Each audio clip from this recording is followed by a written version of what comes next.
বলছিলাম পুরনো ঢাকায় লালবাগের অতীশখানা মহল্লায় অবস্থিত খান মোহাম্মদ মৃধা মসজিদ মোগল আমলের এক অনন্য স্থাপনা। প্রায় 16 ফুট উঁচুতে একটি প্ল্যাটফর্মের উপরে নির্মিত এই 3 গম্বুজ বিশিষ্ট মসজিদ আজও এর স্থাপত্যশৈলী ও শান্ত পরিবেশের জন্য দর্শনার্থীদের মুগ্ধ করে, যা বাংলার ইতিহাস ও ঐতিহ্যের সাক্ষী।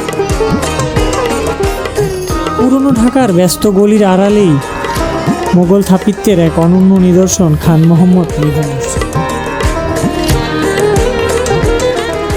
1704 সালে নির্মিত এই মসজিদটি উঁচু প্ল্যাটফর্মের উপরেই প্রতিষ্ঠিত করা হয়, যার নিচে রয়েছে ছোট ছোট ঘর। ধারণা করা হয় এই ঘরগুলোর মধ্যেই থাকতেন কর্মচারীবৃন্দ। আবার অনেকের মতে ধারণা করা হয় এই ঘরগুলোর মধ্যেই পাঠদান করা হতো।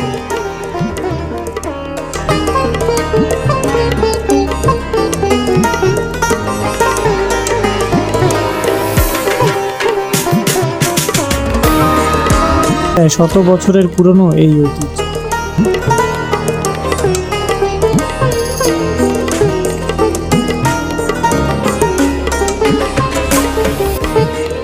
বন্ধুরা, এই মসজিদ শুধু নামাজেরই স্থান নয়, বরং বাংলার মুঘল স্থাপত্যের উজ্জ্বল সাক্ষী। এবং এই মসজিদের আনাচে কানাচে ছিটিয়ে ছড়িয়ে আছে এই মসজিদের প্রাচীন ইতিহাস।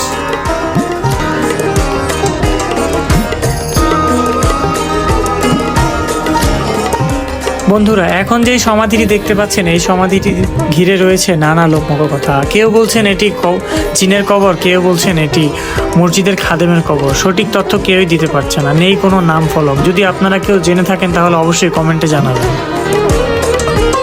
কিছু ইতিহাস যেন চাপা পড়ে গিয়েছে এই সমাধিটির মতো। এই সমাধিটি নিয়ে নানা গুজব, পেলাম না এই সমাধিটির সঠিক কোনো ব্যাখ্যা।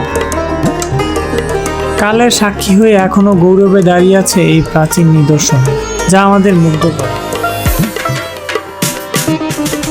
বন্ধুরা, তাই সময় পেলেই ঘুরে আসুন পুরনো ঢাকার এই ঐতিহ্য মসজিদ, যেখানে মোগল আমলের ছোঁয়া স্পর্শ করা।